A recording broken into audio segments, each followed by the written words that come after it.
Allu Arjun non bailable కేసులో arrest కావడం అనేది రెండు తెలుగు రాష్ట్రాల్లో సంచలనం సృష్టిస్తోంది. రెండు తెలుగు రాష్ట్రాలు మాత్రమే కాదు, పుష్ప 2 పాన్ ఇండియా రేంజ్లో హిస్టరీలో లేని వసూళ్లను సృష్టించిన అల్లు అర్జున్ సినిమా వేడి ఇంకా తగ్గకముందే అరెస్ట్ అవ్వడం దేశమంతా కూడా ఆసక్తిగా గమనిస్తోంది. బన్నీ అరెస్ట్ విషయంలో ఇండస్ట్రీ అంతా కదిలొస్తోంది. ఈ అరెస్ట్ ఎక్కడి వరకు దారి తీస్తుందా అని అంతా ఆసక్తిగా ఎదురుచూస్తున్నారు. అల్లు అర్జున్ మీద నమోదైన కేసులు, వాటిలో నాన్ బెయిలబుల్ సెక్షన్లు ఉండడం, నేరంలో ఆయన పాత్ర ఎంత ఉంది అని అంతా చర్చించుకుంటున్నారు. అయితే ఈ విషయాలన్నీ పక్కన పెడితే ఇప్పుడు అందరికీ ఒక విషయం మాత్రం స్పష్టమవుతోంది. అటు సీఎం రేవంత్ రెడ్డి కూడా ఇదే విషయాన్ని వెల్లడించారు. చట్టం తన పని తాను చేసుకోపోతుందని, ఇందులో ఎవరి జోక్యం ఉండదని, చట్టం ముందు అందరూ సమానమే అని వెల్లడించారు.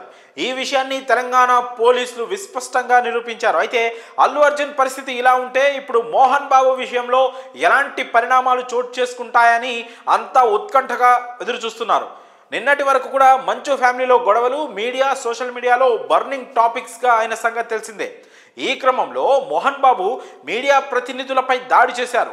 దీనిపై హత్యాయత్నం కేసు నమోదైంది. అయితే ఆ రోజు ఘర్షణల్లో తనకు కూడా గాయాలయ్యాయంటూ ఆసుపత్రిలో చేరిన మోహన్ బాబు 2 రోజుల తర్వాత డిశ్చార్జ్ అయ్యారు. ఈలోగా హైకోర్టును ఆశ్రయించి తన మీద తక్షణ చర్యలు ఉండకుండా ఉపశమనం పొందారు.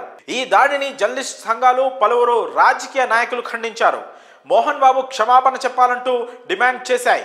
ఆ తర్వాత మోహన్ బాబు దీనిపై స్పందిస్తూ దాడి చేయడం తన తప్పేనని, తన ఆవేదనను అర్థం చేసుకోవాలని కోరారు. గాయపడ్డ జర్నలిస్ట్ తన కుటుంబంలో ఒకరని, తమ్ముడు లాంటి వారని అన్నారు. జరిగిన ఘటనకు బాధపడుతున్నానని తెలిపారు. కానీ తాజాగా వచ్చిన సమాచారం ప్రకారం మీడియాపై దాడి కేసులో సినీ నటుడు మోహన్ బాబుకు తెలంగాణ హైకోర్టులో ఎదురుదెబ్బ తగిలినట్టు తెలుస్తోంది. ఆయన చేసిన ముందస్తు బెయిల్ పిటిషన్ను కోర్టు కొట్టేసింది.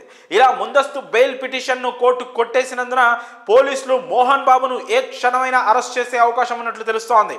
ఓవైపు అల్లు అర్జున్ అరెస్ట్, మరోవైపు అరెస్ట్ టెన్షన్లో మోహన్ బాబు. ఏ క్షణము ఏం జరుగుతుందా అని ఇండస్ట్రీతో పాటు అభిమానులు కూడా ఉత్కంఠగా ఎదురు చూస్తున్నారు.